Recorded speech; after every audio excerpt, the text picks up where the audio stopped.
रक्त के भरे हुए 5 कुंड और रक्त के द्वारा ही पितृतर्पण करने की कथा एवं महाभारत में आने वाली अनेक छोटी छोटी कथाओं का विवरण। पर्व संग्रह पर्व। पिछले अध्याय में हमने संजय को शोकाकुल महाराज धृतराष्ट्र को सांत्वना देते हुए सुना। ऋषि बोले, सूत नंदन, आपने अपने प्रवचन के प्रारंभ में जो समत पंचक अर्थात कुरुक्षेत्र की चर्चा की थी, अब हम उस देश तथा वहां हुए युद्ध के संबंध में पूर्ण रूप से सब कुछ यथावत सुनना चाहते हैं। उग्र श्रवाजी ने कहा, साधु शिरोमणि विप्रगण, अब मैं कल्याणदायिनी शुभ कथाएं कह रहा हूं, उसे आप लोग सावधान चित्त से सुनिए। इसी प्रसंग में समस्त पंचक क्षेत्र का वर्णन भी सुन लीजिए। त्रेता और द्वापर की संधि के समय शस्त्रधारियों में श्रेष्ठ परशुराम जी ने क्षत्रियों के प्रति क्रोध से प्रेरित होकर अनेकों बार क्षत्रिय राजाओं का संहार किया। अग्नि के समान तेजस्वी परशुराम ने अपने पराक्रम से संपूर्ण क्षत्रिय वंश का संहार करके समस्त पंचक क्षेत्र में रक्त के 5 सरोवर बना दिए। क्रोध से आविष्ट होकर परशुराम ने उन रक्त रूप जल से भरे हुए सरोवरों में रक्तांजलि के द्वारा अपने पितरों का तर्पण किया। यह बात हमने सुनी है। तदनंतर ऋचिक आदि पितृगण परशुराम जी के पास आकर बोले, महाभाग राम, सामर्थ्यशाली भृगुवंश भूषण परशुराम, तुम्हारी इस पितृभक्ति और पराक्रम से हम बहुत ही प्रसन्न हैं। महाप्रतापी परशुराम, तुम्हारा कल्याण हो। तुम्हें जिस वर की इच्छा हो हमसे मांग लो। परशुराम जी ने कहा, यदि आप सब हमारे पितृ मुझ पर प्रसन्न हैं और मुझे अपने अनुग्रह का पात्र समझते हैं, तो मैंने जो क्रोधवंश क्षत्रिय वंश का विध्वंस किया है, इस कुकर्म के पाप से मैं मुक्त हो जाऊं और ये मेरे बनाए हुए सरोवर पृथ्वी में प्रसिद्ध तीर्थ हो जाएं। यही वर मैं आप लोगों से चाहता हूं। तदनंतर ऐसा ही होगा, यह कहकर पितरों ने वरदान दिया। साथ ही अब बचे खुचे क्षत्रिय वंश को क्षमा कर दो, ऐसा कहकर उन्हें क्षत्रियों के संहार से रोक दिया। इसके पश्चात परशुराम भी शांत हो गए। उन रक्त से भरे हुए सरोवरों के पास जो प्रदेश है, उसे ही समत पंचक कहते हैं। यह क्षेत्र बहुत ही पुण्यप्रद है। जिस चिन्ह से जो देश युक्त होता है, जिससे जिसकी पहचान होती है, विद्वानों का कहना है उस देश का वही नाम रखना चाहिए। जब कलयुग और द्वापर की संधि का समय आया, तब उसी समस्त पंचक क्षेत्र में कौरवों और पांडवों की सेनाओं का परस्पर भीषण युद्ध हुआ। भूमि संबंधी दोषों से रहित उस परम धार्मिक प्रदेश में युद्ध करने की इच्छा से 18 अक्षौहिणी सेनाएं इकट्ठी हुई थी। ब्राह्मणों, वे सब सेनाएं वहां इकट्ठी हुई वहीं नष्ट हो गई। द्विजवरों, इसी से उस देश का नाम समंत पंचक पड़ गया। यह देश अत्यंत पुण्यमय एवं रमणीय कहा गया है। उत्तम व्रत का पालन करने वाले श्रेष्ठ ब्राह्मणों, तीनों लोकों में जिस प्रकार इस देश की प्रसिद्धि हुई थी, वह सब मैंने आप लोगों से कह दिया। ऋषियों ने पूछा, सूत नंदन, अभी अभी आपने जो अक्षौहिणी शब्द का उच्चारण किया, इसके संबंध में हम लोग सारी बातें यथार्थ रूप से सुनना चाहते हैं। अक्षौहिणी सेना में कितने पैदल, कितने घोड़े, रथ और हाथी होते हैं, इसका हमें यथार्थ वर्णन सुनाइए, क्योंकि आपको तो सब कुछ ज्ञात है। उग्र श्रवाजी ने कहा, 1 रथ, 1 हाथी, 5 पैदल सैनिक और 3 घोड़े, बस इन्हीं को सेना के मर्मज्ञ विद्वानों ने पत्ती कहा है। इस पत्ती की तिगुनी संख्या को विद्वान पुरुष सेना मुख कहते हैं। 3 सेना मुखों का एक गुल्म होता है। 3 गुल्म का एक गण होता है। 3 गण की एक वाहिनी होती है और 3 वाहिनियों को सेना का रहस्य जानने वाले विद्वानों ने पृतना कहा है। 3 पृतना की एक चमू और 3 चमू की एक अनिकिनी और 10 अनिकिनी की एक अक्षोहिणी होती है। यह विद्वानों का कथन है। श्रेष्ठ ब्राह्मणों, गणित के तत्वज्ञ विद्वानों ने एक अक्षोहिणी सेना में रथों की संख्या 21,870 बतलाई है। हाथियों की संख्या भी इतनी ही कहनी चाहिए।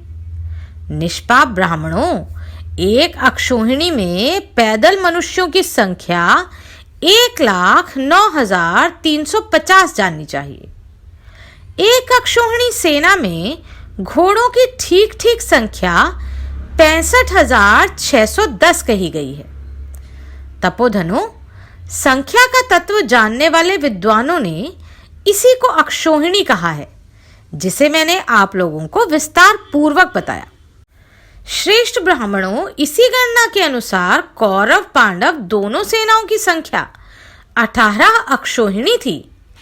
अद्भुत कर्म करने वाले काल की प्रेरणा से समस्त पंचक क्षेत्र में कौरवों को निमित्त बनाकर इतनी सेना इकट्ठी हुई और वहीं नाश को प्राप्त हो गई।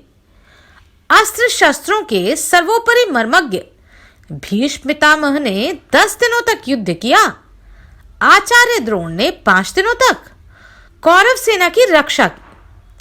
शत्रु सेना को पीड़ित करने वाले वीरवर कर्ण ने 2 दिन युद्ध किया और शल्य ने आधे दिन तक। इसके पश्चात दुर्योधन और भीमसेन का परस्पर गदा युद्ध आधे दिन तक चला।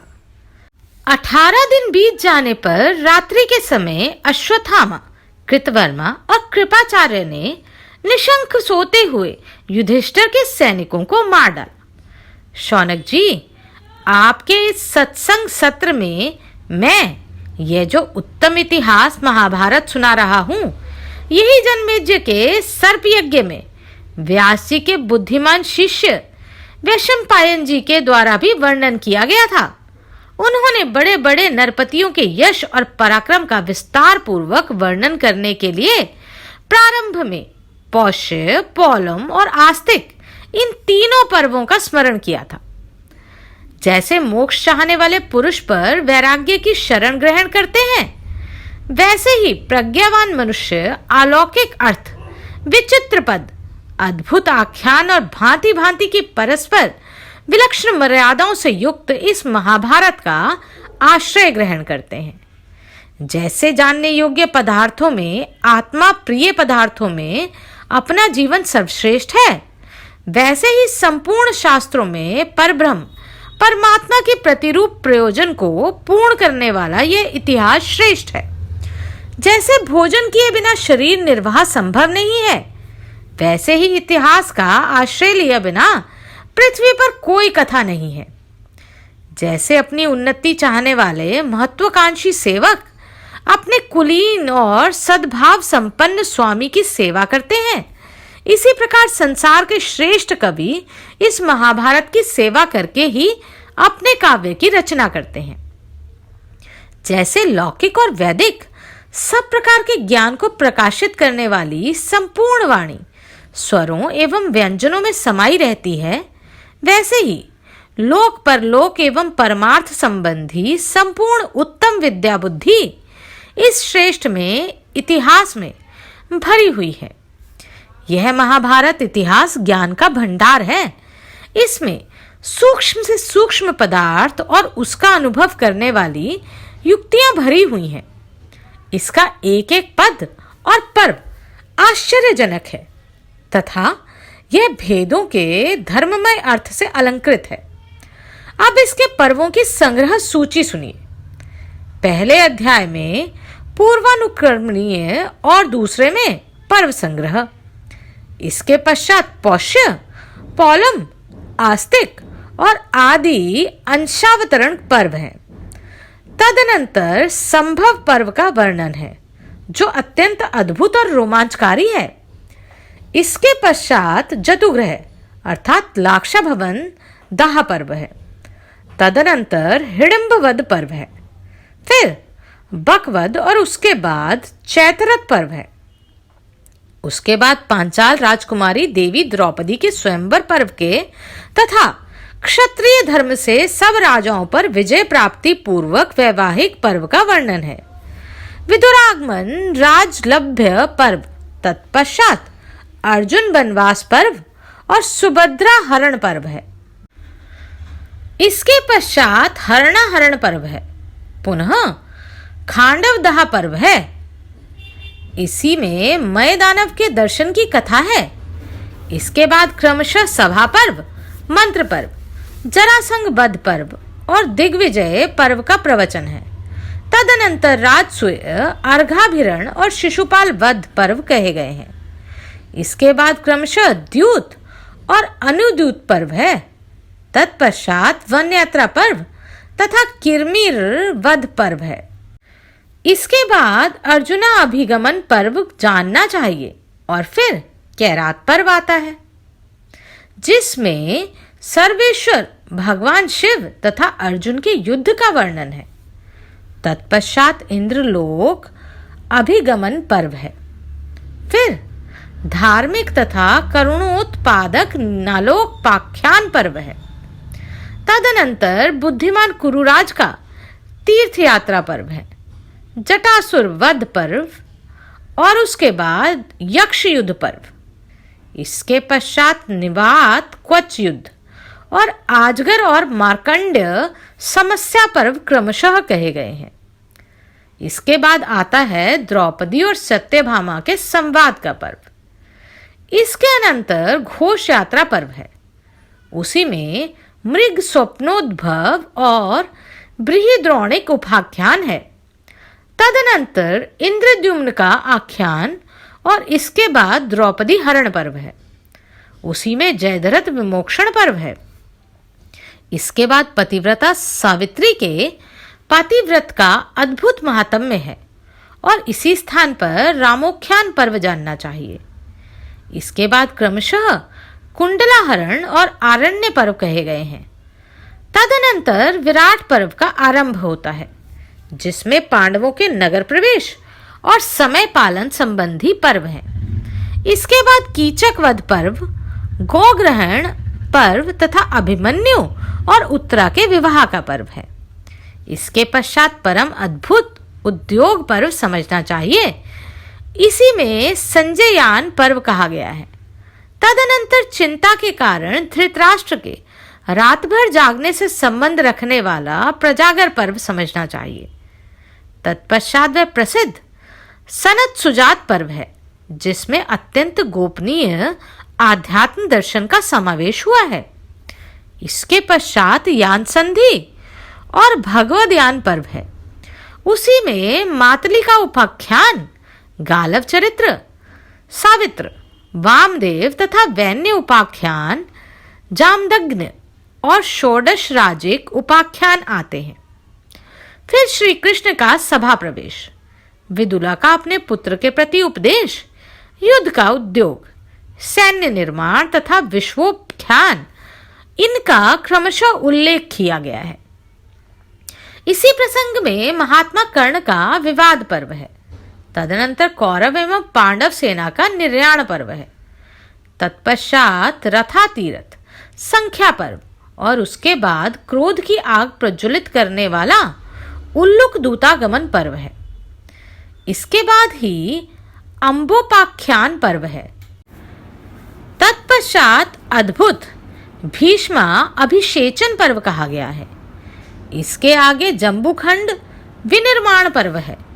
तदनंतर भूमि पर्व कहा गया है, जिसमें दीपों के विस्तार का कीर्तन किया गया है। इसके बाद क्रमशः भगवद गीता, भीष्मवध, द्रोणाभिषेक तथा संशप्तक वध पर्व है। इसके बाद अभिमन्यु वध पर्व, प्रतिज्ञा पर्व, जयद्रथ वध पर्व और घटोत्कच वध पर्व है। फिर रोंगटे खड़े कर देने वाला द्रोणवध पर्व जानना चाहिए। तदनंतर नारायण अस्त्र मोक्ष पर्व कहा गया है। फिर कर्ण पर्व और इसके बाद शल्य पर्व। इसी पर्व में हृदय प्रवेश और गदायुद्ध पर्व भी है। तदनंतर सारस्वत पर्व है, जिसमें तीर्थों और वंशों का वर्णन किया गया है। इसके बाद अत्यंत विभत्स सौप्तिक पर्व है। इसके बाद अत्यंत दारुण ऐशिक पर्व की कथा है। फिर जल प्रदानिक और स्त्री विलाप पर्व आते हैं, जिसमें मृत कौरवों की अंत्येष्टि क्रिया का वर्णन है। और उसके बाद ब्राह्मण वेशधारी राक्षस चारवाक के निग्रह का पर्व है। तदनंतर धर्म बुद्धि संपन्न धर्मराज युधिष्ठिर के अभिषेक का पर्व है। तदनंतर गृह प्रविभाग पर्व है। इसके पश्चात शांति पर्व प्रारंभ होता है, जिसमें राज धर्मानुशासन, आपद्धर्म और मोक्ष धर्म पर्व है। फिर शुक प्रश्नाभियागमन, ब्रह्म प्रश्नानुशासन, दुर्वासा का प्रादुर्भाव और माया संवाद पर्व है। इसके बाद धर्माधर्म का अनुशासन करने वाला अनुशासनिक पर्व है। तदनंतर बुद्धिमान भीष्म जी का स्वर्गारोहण पर्व है। अब आता है आश्वमेधिक पर्व, जो संपूर्ण पापों का नाशक है। इसी में अनुगीता पर्व है, जिसमें आध्यात्म ज्ञान का सुंदर निरूपण हुआ है। इसके बाद आश्रम वासिक, पुत्र दर्शन और तदनंतर नारद आगमन पर्व कहे गए हैं। इसके बाद है अत्यंत भयानक एवं दारुण मौसल पर्व। तत्पश्चात महाप्रस्थान पर्व और स्वर्गारोहण पर्व आते हैं। इसके बाद हरिवंश पर्व है, जिसे खिल पुराण भी कहते हैं। इसमें विष्णु पर्व, श्री कृष्ण की बाल लीला एवं कंस वध का वर्णन है। इस खिल पर्व में भविष्य पर्व भी कहा गया है, जो महान अद्भुत है। महात्मा श्री व्यास जी ने इस प्रकार पूरे 100 पर्वों की रचना की है। सूतवंश शिरोमणि लोमहर्षण के पुत्र उग्रश्रवा जी ने व्यास जी की रचना पूर्ण हो जाने पर नैमिषारण्य क्षेत्र में इन्हीं 100 पर्वों को 18 पर्वों के रूप में सुव्यवस्थित करके ऋषियों के सामने रखा। इस प्रकार यहाँ संक्षेप से महाभारत के पर्वों का संग्रह बताया गया। पौष्य, पौलम, आस्तिक आदि, अंशावतरण, संभव, लाक्षागृह, हिडिंबवध, वकवध, चैत्ररथ, देवी द्रौपदी का स्वयंवर, क्षत्रिय धर्म से राजाओं पर विजय प्राप्ति पूर्वक वैवाहिक विधि, विदुरागमन, राज्यलंभ, अर्जुन का वनवास, सुभद्रा का हरण, हरणाहरण, खांडवदाह तथा मय दानव से मिलने का प्रसंग, यहाँ तक की कथा आदि पर्व में कही गई है। पौष्य पर्व में उत्तक के महात्म्य का वर्णन है। पौलम पर्व में भृगुवंश के विस्तार का वर्णन है। आस्तिक पर्व में सब नागों तथा गरुड़ की उत्पत्ति की कथा है। इसी पर्व में क्षीर सागर के मंथन और उच्चैश्रवा घोड़े के जन्म की भी कथा है। परीक्षित नंदन राजा जन्मेजय के सर्प यज्ञ में इन भरतवंशी महात्मा राजाओं की कथा कही गई है। संभव पर्व में राजाओं के भिन्न भिन्न प्रकार के जन्म संबंधी वृतांतों का वर्णन है। इसी में दूसरे शूरवीरों तथा महर्षि द्वैपायन के जन्म की कथा भी है। यही देवताओं के अंशावतरण की कथा भी कही गई है। इसी पर्व में अत्यंत प्रभावशाली दैत्य, दानव, यक्ष, नाग, सर्प, गंधर्व और पक्षियों तथा अन्य विविध प्रकार के प्राणियों की उत्पत्ति का वर्णन है। परम तपस्वी महर्षि कण्व के आश्रम में दुष्यंत के द्वारा शकुंतला के गर्भ से भरत के जन्म की कथा भी इसी में है। उन्हीं महात्मा भरत के नाम से यह भरतवंश संसार में प्रसिद्ध हुआ है। इसके बाद महाराज शांतनु के गृह में भागीरथी गंगा के गर्भ से महात्मा वसुओं की उत्पत्ति एवं फिर से उनके स्वर्ग में जाने का वर्णन किया गया है। इसी पर्व में वसुओं के तेज के अंशभूत भीष्म के जन्म की कथा भी है। उनकी राज्य भोग से निवृत्ति, आजीवन ब्रह्मचर्य व्रत में स्थित रहने की प्रतिज्ञा, प्रतिज्ञा पालन, चित्रांगद की रक्षा और चित्रांगद की मृत्यु हो जाने पर छोटे भाई विचित्रवीर्य की रक्षा। उन्हें राज्य समर्पण, अणिमांडव्य के श्राप से भगवान धर्म की विदुर के रूप में मनुष्य में उत्पत्ति, श्री कृष्ण द्वैपायन के वरदान के कारण धृतराष्ट्र एवं पांडु का जन्म, और इसी प्रसंग में पांडवों की उत्पत्ति कथा भी है। लाक्षागृह दाह पर्व में पांडवों की वारणावत यात्रा के प्रसंग में दुर्योधन के गुप्त षड्यंत्र का वर्णन है। उसका पांडवों के पास कूटनीतिज्ञ पुरोचन को भेजने का भी प्रसंग है। मार्ग में विदुर जी ने बुद्धिमान युधिष्ठिर के हित के लिए मलेच्छ भाषा में जो हितोपदेश दिया उसका भी वर्णन है। फिर विदुर की बात मानकर सुरंग खुदवाने का कार्य आरंभ किया गया। उसी लाक्षागृह में अपने 5 पुत्रों के साथ सोती हुई एक भीलनी और पुरोचन भी जल मरे। यह सब कथा कही गई है।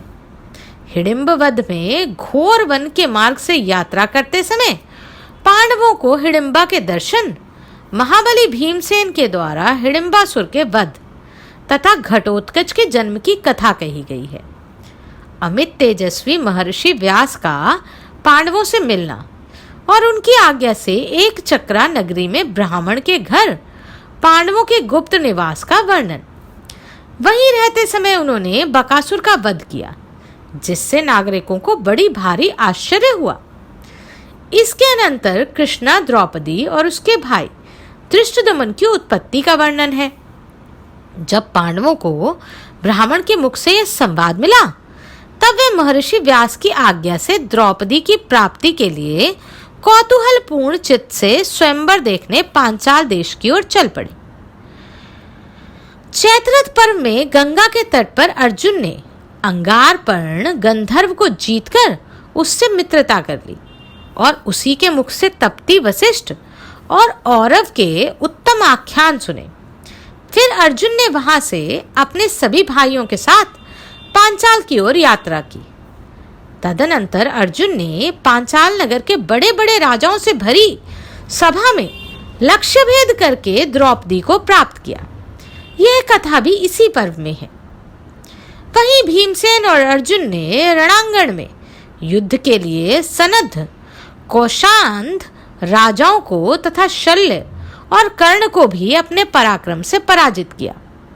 महामती बलराम एवं भगवान श्री कृष्ण ने जब भीमसेन एवं अर्जुन के अपरिमित और अतिमानुष बलवीर्य को देखा, तब उन्हें ये शंका हुई कि कहीं ये पांडव तो नहीं। फिर वे दोनों उनसे मिलने के लिए कुम्हार के घर आए। इसके पश्चात द्रुपद ने 5 पांडवों की एक ही पत्नी कैसे हो सकती है, इस संबंध में विचार विमर्श किया। इस वैवाहिक पर्व में 5 इंद्रों का अद्भुत उपाख्यान और द्रौपदी के देव विहित तथा मनुष्य परंपरा के विपरीत विवाह का वर्णन हुआ है। इसके बाद धृतराष्ट्र ने पांडवों के साथ विदुर जी को भेजा है। विदुर जी पांडवों से मिले तथा उन्हें श्री कृष्ण के दर्शन हुए। इसके पश्चात धृतराष्ट्र का पांडवों को आधा राज्य देना, इंद्रप्रस्थ में पांडवों का निवास करना एवं नारद जी की आज्ञा से द्रौपदी के पास आने जाने के संबंध में समय निर्धारण आदि विषयों का वर्णन है। इसी प्रसंग में सुंद और उपसुंद के उपाख्यान का भी वर्णन है। तदनंतर एक दिन धर्मराज युधिष्ठिर द्रौपदी के साथ बैठे हुए थे। अर्जुन ने ब्राह्मण के लिए नियम तोड़कर वहां प्रवेश किया और अपने आयुध लेकर ब्राह्मण की वस्तु से प्राप्त करा दी और दृढ़ निश्चय करके वीरता के साथ मर्यादा पालन के लिए वन में चले गए। इसी प्रसंग में यह कथा भी कही गई है कि वनवास के अवसर पर मार्ग में ही अर्जुन और उल्पी का मेल मिलाप हो गया। इसके बाद अर्जुन ने पवित्र तीर्थों की यात्रा की। इसी समय चित्रांगदा के गर्भ से बब्रुवाहन का जन्म हुआ और इसी यात्रा में उन्होंने 5 शुभ अप्सराओं को मुक्तिदान दिया, जो एक तपस्वी ब्राह्मण के श्राप से ग्राह हो गई थी। फिर प्रभास तीर्थ में श्री कृष्ण और अर्जुन के मिलन का वर्णन है। तत्पश्चात यह बताया गया है कि द्वारका में सुभद्रा और अर्जुन परस्पर एक दूसरे पर आसक्त हो गए। उसके बाद श्री कृष्ण की अनुमति से अर्जुन ने सुभद्रा को हर लिया। तदनंतर देवकी नंदन भगवान श्री कृष्ण के दहेज लेकर पांडवों के पास पहुंचने और सुभद्रा के गर्भ से परम तेजस्वी वीर बालक अभिमन्यु के जन्म की कथा है। इसके पश्चात द्रौपदी के पुत्रों की उत्पत्ति की कथा है। तदनंतर जब श्री कृष्ण और अर्जुन यमुना जी के तट पर विहार करने के लिए गए थे, तब उन्हें जिस प्रकार चक्र और धनुष की प्राप्ति हुई उसका वर्णन है। साथ ही खांडव वन के दाह, मय दानव के छुटकारे और अग्निकांड से सर्प के सर्वथा बच जाने का वर्णन है। इसके बाद महर्षि मंदपाल का शांगी पक्षी के गर्भ से पुत्र उत्पन्न करने की कथा है। इस प्रकार इस अत्यंत विस्तृत आदि पर्व का सबसे प्रथम निरूपण हुआ है। परम ऋषि एवं परम तेजस्वी महर्षि व्यास ने इस पर्व में 227 अध्यायों की रचना की है। महात्मा व्यास मुनि ने इन 227 अध्यायों में 8,884 श्लोक कहे हैं। दूसरा सभा पर्व है।